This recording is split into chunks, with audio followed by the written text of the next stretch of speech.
காலை வணக்கம் மன்னர் வேந்தே. காலை வணக்கம்.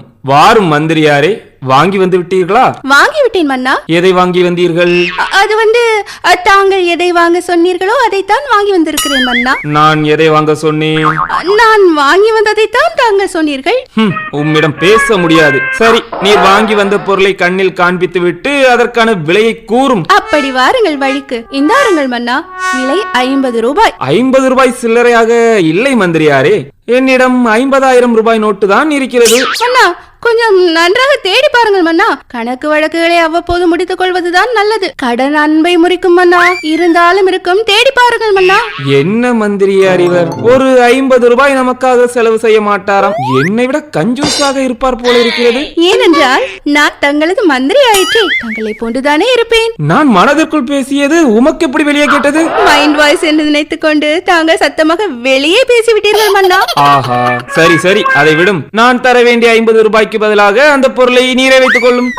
மன்னா, அதெல்லாம் ஒப்புக்கொள்ள முடியாது. எனக்கு அந்த பொருள் தேவையே இல்லை. தாங்கள் தான் எனக்கு 50 ரூபாய் தர வேண்டும். பரவாயில்லை மந்திரியாரே, வைத்துக் கொள்ளுங்கள், வைத்துக் கொள்ளுங்கள். நமக்கு வீண் செலவு வைப்பதே இந்த மன்னருக்கு வேலையாகிவிட்டது. இந்த மன்னரை எல்லாம் என்ன சொல்வது? என்ன மந்திரியாரே, என்ன முணுமுணுப்பு? இந்த மன்னர் நமக்கு இப்படி ஒரு வீண் செலவை தலையில் தூக்கி வைக்கிறாரே என்று தங்களை நேரடியாக திட்ட முடியாமல் மனதிற்குள் திட்டி பாராட்டி கொண்டிருக்கிறேன் மன்னா. என்ன திட்டி பாராட்டுகிறீரா? என்ன இந்த மந்திரியார் நிஜமாகவே கோவப்படுகிறார்? என்ன மந்திரியாரே, இது ஒரு சின்ன விஷயம் தானே? என்ன மன்னா கூறினீர்கள்? சின்ன விஷயம்? சின்ன விஷயம் தானே. இதனால் என்ன ஆகிவிட போகிறது என்று தங்களை போல இப்படித்தான் பலரும் தன் சொல்லிலும் செயலிலும் அலட்சியம் காட்டி வருகிறோம். என்ன மந்திரியாரை கூறுகிறீர்? ஒன்றும் புரியவில்லை. அப்படி நிறைய இருக்கின்றன மன்னா. சிலவற்றை கூறுகிறேன், கேளுங்கள். நாம் தினமும் பயன்படுத்தும் மொபைல் போனை சட்டை பாக்கெட்டில் வைக்க கூடாது என்று கூறுகிறார்கள். இரவு உறங்க செல்லும் முன் செல்பேசியில் உள்ள டேட்டா, அதாவது இன்டர்நெட்டை ஆஃப் செய்துவிட்டு நம்மிடமிருந்து சற்று தள்ளி அதை வைத்துவிட்டு உறங்க செல்ல வேண்டும் என்று கூறுகிறார்கள். ஆனால் நம்மில் சிலர் இல்லை பலர் அதை கடைபிடிப்பதே இல்லை. உண்மைதான் மந்திரியாரே, என்னுடைய செல்பேசி நான் உறங்கும் போது எப்போதும் எனது தலையணையின் அடியில் தானே இருக்கும். பார்த்தீர்களா மன்னா, ஒரு நாளைக்கு 2 வேளை குளிக்க வேண்டும், 2 முறை பல் துலக்க வேண்டும் என்று கூறுகிறார்கள். நான் ஒரு முறை குளித்து பல் துலக்குவதே பெரிய விஷயம், இதில் 2 முறையா? ஏன் மந்திரியாரே, இந்த காட்டில் இருக்கும் புலி கரடிக்கெல்லாம் இந்த விஷயங்கள் பொருந்தாதா? அதுதானே மன்னருக்கு வேண்டாத இந்த விஷயத்தில் எல்லாம் சந்தேகம் வரும். மன்னா, கரடியும் தாங்களும் ஒன்றா மன்னா? நோ நோ, இல்லை இல்லை, அது வேறு, நான் வேறு. அப்படி வாருங்கள் வழிக்கு. அப்படி என்றால் இது மனிதர்களுக்கு மட்டும் தானே பொருந்தும். சரி சரி, அதை விடும். வேறு என்ன? ஒரு நாளில் நமக்கென்று ஒரு 1/2 மணி நேரமாவது ஒதுக்கிக் கொள்ள வேண்டுமா அண்ணா? இந்த 1/2 மணி நேரத்தில் நமக்கு மன திருப்தி அளிக்கும் எதை வேண்டுமானாலும் செய்யலாம் என்று கூறுகிறார்கள் மன்னா.